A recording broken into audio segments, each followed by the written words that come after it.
We all feel it, right? That anxiety about AI and our jobs is a huge storm about to hit.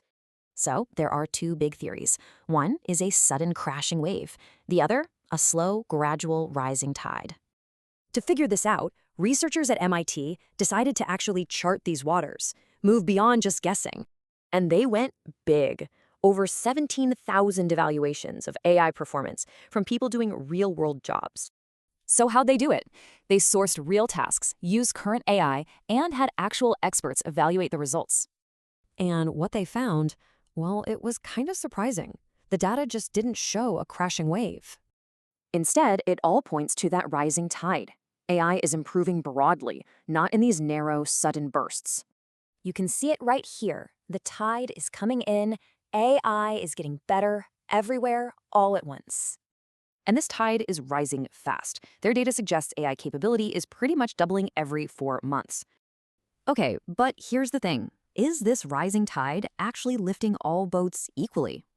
Turns out, it might be automating the kinds of tasks that historically went to entry-level people. So for senior workers, AI is a helper. But for junior workers, it might just take over their tasks. And this could lead to something called societal bifurcation, a real split in our economic future. So, if this is the new reality, how do we navigate these waters? How do we build a better ship? Well, a recent podcast explored a pretty wild idea.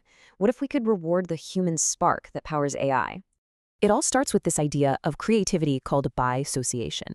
It's not just connecting ideas, it's smashing them together. You know, it's that aha moment in science, the you feel with art, and even the haha of a good joke. So they laid out this architecture of innovation. It's basically a 3-step plan to reward that creative spark. First step, you trace the DNA of an idea. You follow it all the way back to the original human source. Second, you use a Nobel Prize-winning concept to figure out what that contribution is actually worth. It mathematically proves your contribution, so you get paid for it, a little micropayment for your insight.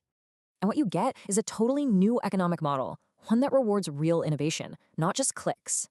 So, think of it this way. MIT gave us the weather forecast. This idea? It's the blueprint for the ship. It really reframes the whole conversation. Maybe the machine handles the spark plug, so we can design the engine. So that leaves us with a big question. If AI handles the predictable, what new engines will we choose to build?